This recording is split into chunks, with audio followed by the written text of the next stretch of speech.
Hello दोस्तों, welcome to Prem engineering classes. तो आज हम अपना नया सब्जेक्ट शुरू करने जा रहे हैं, DCS design of concrete structure, जिसका आज हम पहला चैप्टर करने वाले हैं इंट्रोडक्शन के साथ। तो डिज़ाइन ऑफ कंक्रीट स्ट्रक्चर में आप मोस्ट प्रोबेबली 5th या 6th सेमेस्टर में पढ़ते हो, ठीक है, इंजीनियरिंग के। और हम गेट के पॉइंट ऑफ व्यू से नहीं चलेंगे, हम इंजीनियरिंग पॉइंट ऑफ व्यू से चलेंगे, मतलब सिविल इंजीनियरिंग पढ़ने के हिसाब से चलेंगे, ठीक है। तो DCS के इंट्रोडक्शन की अगर बात करें तो डिज़ाइन ऑफ कंक्रीट स्ट्रक्चर तक जाने से पहले हम सबसे पहले कंक्रीट के बारे में जानते हैं, उसके बाद उसके स्ट्रक्चर और उसके बाद उसके डिज़ाइन के ऊपर चर्चा करेंगे, ठीक है। तो सबसे पहले इंट्रोडक्शन में हमारा पहला टॉपिक जो है वो आएगा क्या, कंक्रीट या फिर रेनफोर्स्ड कंक्रीट हम बोलते हैं, ठीक है। Reinforced concrete. अब मैं चाहूँगा कि इसके साथ आप डेफिनेशन को भी लिख लें, उसके बाद हम इसके ऊपर एक्सप्लेनेशन देने वाले हैं। तो अगर हम बात करें रेनफोर्स्ड कंक्रीट के बारे में तो इसका डेफिनेशन होगा, रेनफोर्स्ड कंक्रीट या फिर इसको हम बोल सकते हैं RC, reinforced concrete is also known as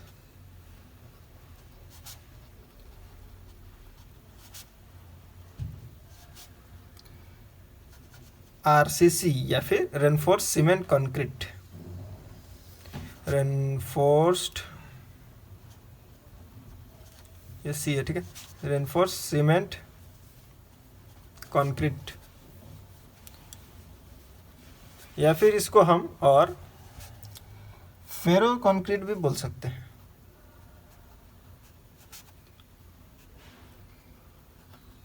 ठीक है। ये इनके नाम है, रेनफोर्स्ड कंक्रीट के नाम है, ठीक है।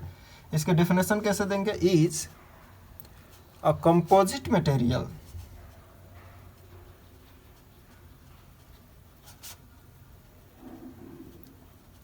कंपोजिट मटेरियल का मतलब क्या होता है कि ये जो है एक सिंगल पार्टिकल से नहीं बनता है, ठीक है। कंपोजिट का मतलब 2-3 मटेरियल्स को मिक्स करने के बाद एक कंक्रीट बनता है, ठीक है।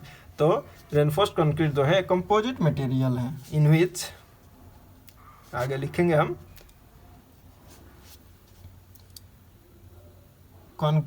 in which concrete has relatively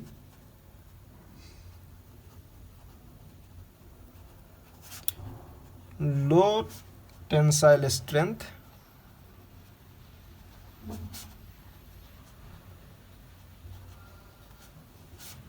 and ductility,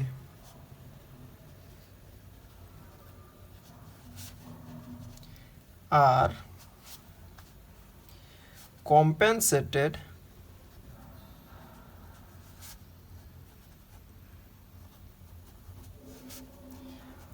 for by the inclusion of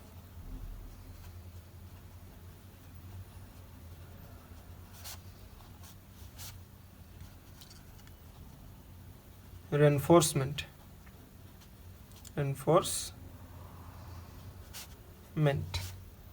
ठीक है, हैविंग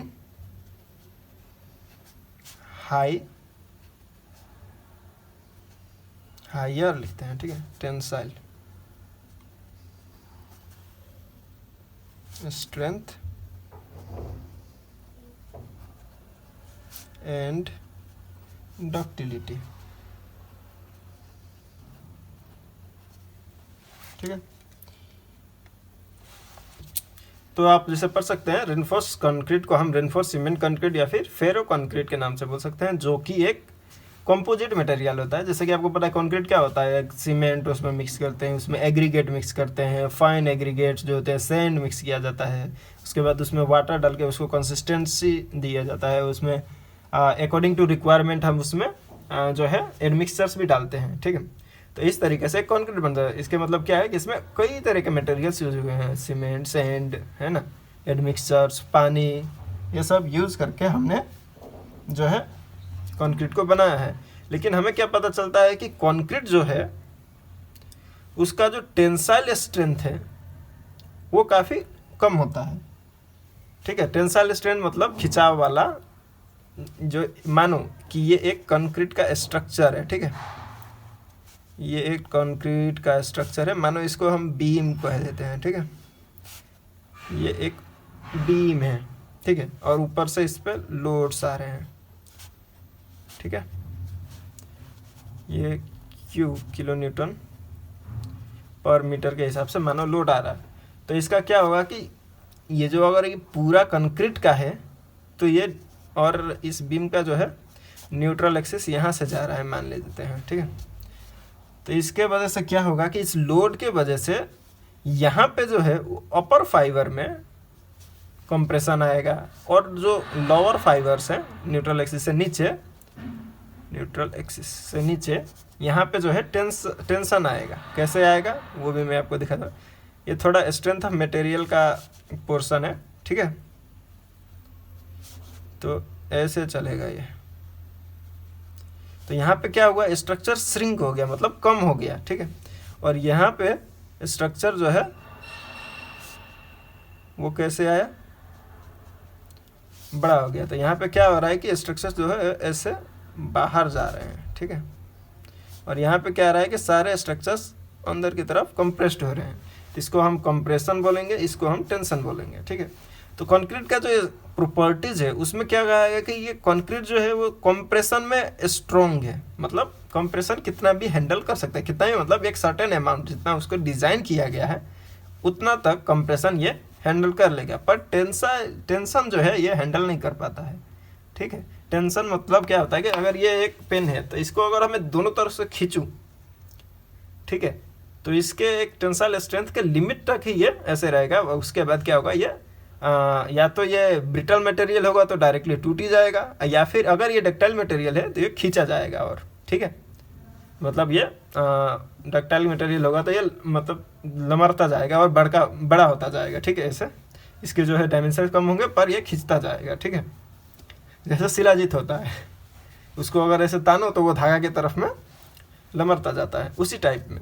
ठीक है, तो कंक्रीट का क्या है कि अगर उसको खींचो तो वो आसानी से टूट जाता है, पर उसको अगर कंप्रेस्ड करते हैं तो जितना उसको डिजाइन किया गया है उसके लिमिट तक वो कंप्रेस्ड हो सकता है।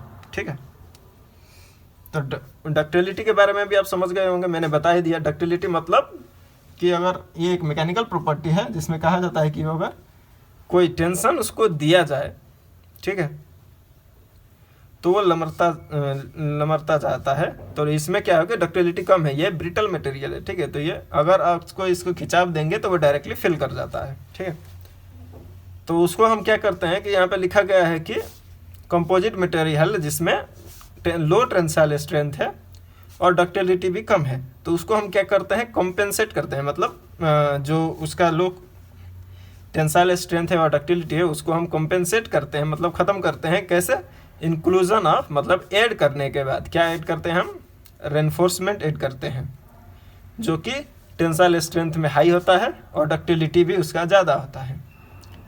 ठीक है, इसी बीम में अगर हम यहाँ पे रेनफोर्समेंट दे दें, ये रेनफोर्समेंट दे दें तो क्या होगा, ये इसका टेंसाइल स्ट्रेंथ ज़्यादा है तो ये जो है कंक्रीट को बांध के रखेगा। ठीक है, तो यहाँ पे टेंसाइल स्ट्रेंथ ये हैंडल कर लेगा, जो इसका जो टेंशन जो भी यहाँ पे आएगा वो इसको ये हैंडल करेगा। कंप्रेशन में कोई ज़रूरत ही नहीं है, फिर भी हम देते हैं, लेकिन अगर कंप्रेशन है तो कंक्रीट अकेले हैंडल कर लेगा। और यहाँ पे अगर हम रेनफोर्समेंट दे दें तो टेंसाइल रेनफोर्समेंट हैंडल कर लेगा सिंपली। तो ये स्ट्रक्चर जो है क्या हो गया, बैलेंस्ड हो गया। ठीक है, इस हिसाब से रेनफोर्समेंट कंक्रीट बनता है। तो चलो आगे बढ़ते हैं। तो कंक्रीट के कई सारे फायदे हैं और कई सारे नुकसान भी हैं। ठीक है, क्योंकि कंक्रीट जो है एक पूरा स्ट्रक्चर को होलसम स्ट्रक्चर बनाता है। मतलब कि जहाँ तक उसके हैं कंक्रीट फिल किया गया वो पूरा का पूरा structure as a single structure जो है एक्ट करता है। ठीक है, जैसे कि अगर आप कोई दीवार बना रहे हो, वो ईंटे से बना रहे हैं, तो क्या होगा, उसमें कई सारे जॉइंट्स आएंगे हर जगह पे। ठीक है, और क्या होगा, क्रैकिंग के टाइम पे उसी जॉइंट पर से क्रैकिंग होता हुआ निकलेगा।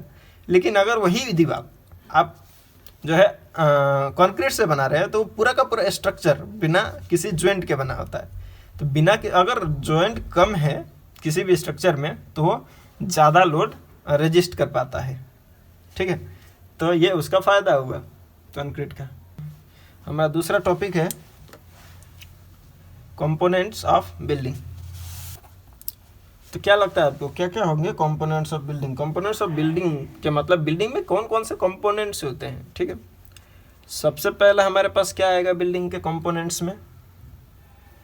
बिल्डिंग कोई भी बनाते हैं तो सबसे पहले हम उसका क्या बनाते हैं?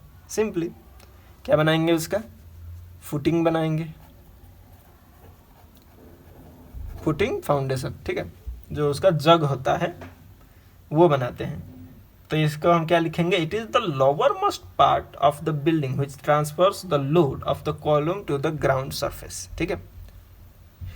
फुटिंग का क्या होता है? किसी भी स्ट्रक्चर का जो है जड़ होता है, जो सारे लोड्स जो भी उस स्ट्रक्चर का लोड है वो सोइल तक ट्रांसफर करता है, ठीक है। तो इसको फुटिंग बोलते हैं। तो ये है बिल्डिंग का एक कंपोनेंट आता है। तो ठीक है, इसका डेफिनेशन लिखते हैं। It is the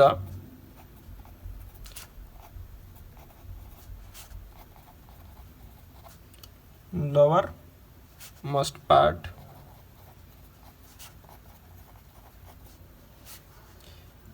of the building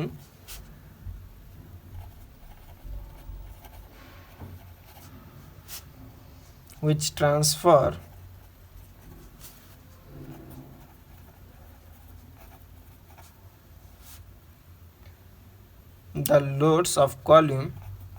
the loads of column to the ground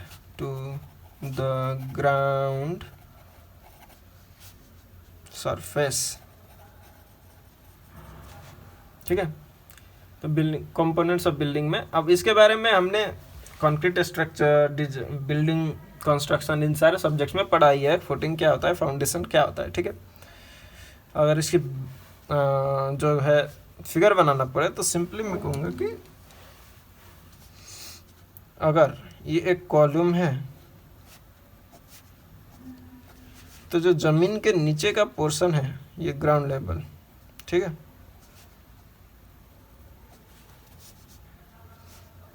ये फाउंडेशन, इसको फुटिंग बोलते हैं। ये पूरा जो ग्राउंड लेवल के नीचे का स्ट्रक्चर है उसको फाउंडेशन बोलते हैं। यहाँ से प्लिंथ लेवल अपना स्टार्ट होता है, ठीक है। तो इसको बोलेंगे फुटिंग। उसके बाद आता है हमारा सेकंड टॉपिक जो है कंपोनेंट ऑफ बिल्डिंग के अंदर दूसरा कंपोनेंट ऑफ क्या आएगा? फुटिंग के बाद हम क्या बनाते हैं? एनेगेसिस। तो फुटिंग के बाद हमारा दूसरा कंपोनेंट आता है क्या? तो कॉलम। जो मैंने यहाँ पे ये बनाया है इसको कॉलम बोलते हैं, ठीक है। किसी बिल्डिंग में सिर्फ फाउंडेशन ही होगा, कॉलम में नहीं हो सकता। कॉलम होना ये ज़रूरी नहीं है। कॉलम जो है फ्रेम स्ट्रक्चर्ड बिल्डिंग में ही आता है। बाकी जो है जो लोड बेयरिंग वॉल्स वाले बिल्डिंग बनते हैं, 2 तल्ला या फिर 2 स्टोरी या फिर 3 स्टोरी बिल्डिंग, इनमें जो है कॉलम्स का यूज़ नहीं होता है। तो आजकल तो सारे बिल्डिंग्स जो है वो फ्रेम स्ट्रक्चर वाले बिल्डिंग यूज हो रहे हैं, तो इसमें कॉलम लगाया जाता है। तो कॉलम का डेफिनेशन हम क्या लिखेंगे? सिंपली हम लिखेंगे column it is the vertical component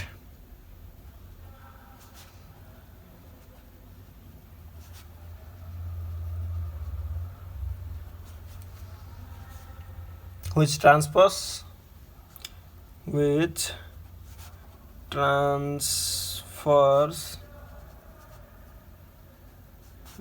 the load of beam or slab to the column and footing, ठीक है। कॉलम का काम क्या है? कॉलम जो है एक कंप्रेसिव स्ट्रक्चर वाला मेंबर है, मतलब कंप्रेशन में रहता है हमेशा कॉलम। वो कंप्रेसिव स्ट्रेंथ मतलब कंप्रेसिव जो लोड है वो एक्ट करता है। सारे बिल्डिंग का जो भी लोड आता है, ठीक है, उन सब को एक्यूमुलेट करके मतलब कंबाइन करके खुद विदस्टैंड करके जो क्या होता है कि पास करता है ग्राउंड फाउंडेशन की ओर, ठीक है, फाउंडेशन। और फाउंडेशन क्या होता है कि यहाँ पे सोइल में जो है ट्रांसफ़र कर देता है सारे के सारे लोड्स को, ठीक है। कॉलम के बारे में भी समझ गए, इसके बारे में सब हम पढ़ चुके हैं, फिर भी मैं एक छोटा सा रिवीजन बस कर देता हूँ कि ये कंपोनेंट्स हैं, ठीक है। उसके बाद तीसरा कंपोनेंट कॉलम के बाद क्या आएगा, बीम्स, है ना। बीम क्या है, तो जैसे कि हम जानते हैं कि कॉलम्स जो है वो वर्टिकल कंपोनेंट है, तो beam of course horizontal component है, जो स्लैब के जितने भी लोड होते हैं उन सबको स्लैब से लेकर कॉलम में ट्रांसफर करता है, ठीक है। तो बीम को हम लिखेंगे it is the horizontal component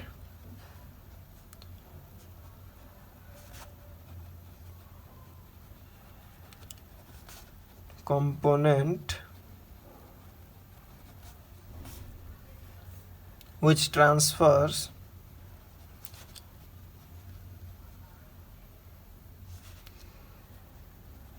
load of the slab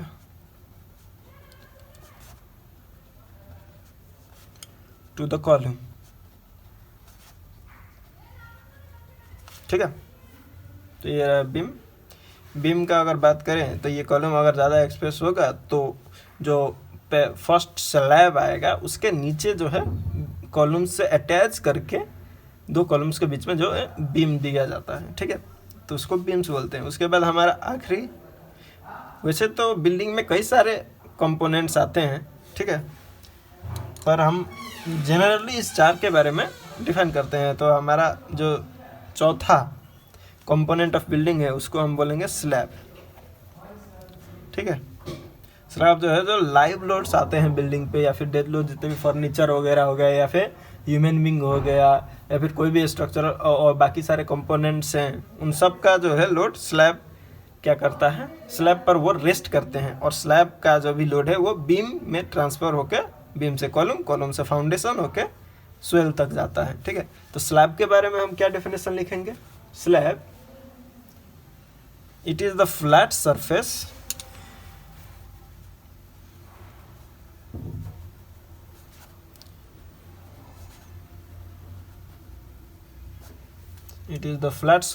on the top of the building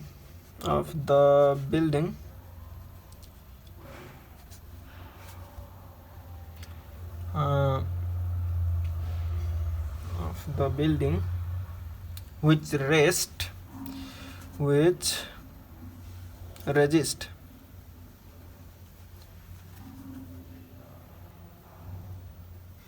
the load of people, furniture, etc. and transfer it to the beams, ठीक है। तो ये हो गया आज का लेक्चर, कंपोनेंट्स ऑफ बिल्डिंग। ये चार, बाकी बहुत सारे कंपोनेंट्स है बिल्डिंग में, पर हम स्पेशली इन चार को कंसीडर कर रहे हैं, ठीक है।